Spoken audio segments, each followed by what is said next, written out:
ఓం శ్రీ మహాగణాధిపతయే నమో నమః. వృషభ రాశి వారు ప్రపంచం మొత్తంలో పిచ్చి, పైత్యం, తలతిక్క రాశులలో మొట్టమొదటిది వృషభ రాశి. ఏ విధానాన్ని అనుసరిస్తే జీవితం ప్రశాంతంగా ఉంటుందో ఆ విషయాన్ని పక్కన పెట్టి, సంబంధం లేని వాటిల్లో అక్కర్లేని దాంట్లో వేళ్ళు పెట్టి జీవితాన్ని అనర్థం చేసుకోవడంలో సిద్ధహస్తులు ఎవరైనా ఉన్నారు అంటే వృషభ రాశి వారు. ఇందులో వృషభ రాశిలో ఉండేటువంటి పురుషులు చాలా అమాయకంగా ఉంటారు అని తప్పితే చాలా మాయగాళ్ళు. అంటే వేరే అనుకోకండి, వాళ్ళ పరిస్థితి ప్రభావాలు.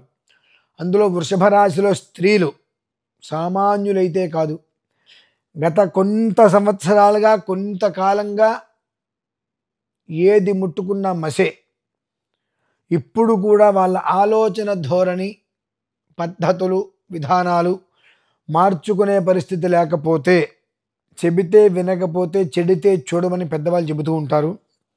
ఆ ప్రభావం వృషభరాశి అనేటువంటి దాంట్లో కృత్తిక త్రయపాదం, రోహిణి, మృగశిరార్థం అనేటువంటిది వస్తుంది.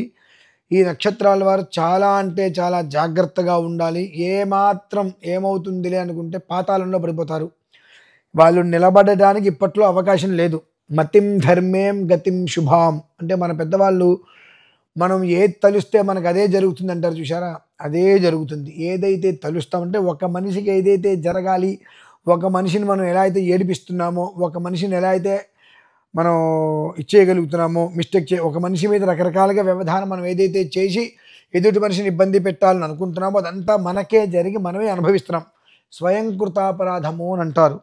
వారి యొక్క ప్రభావం ఎలా ఉంది అంటే ప్రజెంట్ అయితే మాత్రం వచ్చే రోజులు మాత్రం దినదిన గండం నూరేళ్ళాయుష్ అనేటువంటిదే ఉంది.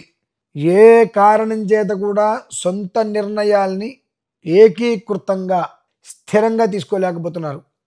స్వతహాగా ఇది స్థిర రాశి.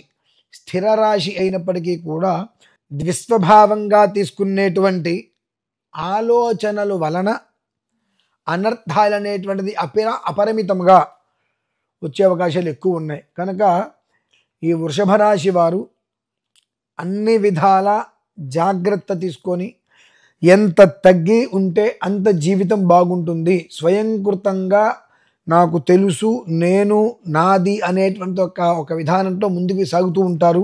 వాళ్ళు అనుకున్న ప్రతిదీ కూడా రివర్స్లోనే తగులుతుంది. గత సంవత్సరం 2 సంవత్సరాలుగా చాలా దెబ్బలు తగులుతూనే ఉన్నాయి. ఇప్పటికైనప్పటికీ కూడా మేలుకొని చంద్రుణ్ణి అలాగే దక్షిణామూర్తి స్వామి వారిని మీరు ఎంతగా అయితే ఆరాధిస్తారో అంతగా మీ జీవితం ఒడ్డును పడడానికి అవకాశం ఉంటుంది. ఒక్కసారి జాతకాన్ని పునఃపరిశీలన అనేటువంటి విధానంలో చూపించుకొని చంద్రుణ్ణి, దక్షిణామూర్తి స్వామి వారిని ఎక్కువగా ఆరాధించుకుంటూ ఉన్నట్లయితే జీవితం అనేటువంటిది నిలకడగా ఉండడానికి అవకాశం ఏర్పడుతుంది. ఓం శ్రీ మహాగణాధిపతయే నమో నమః. స్వస్తి.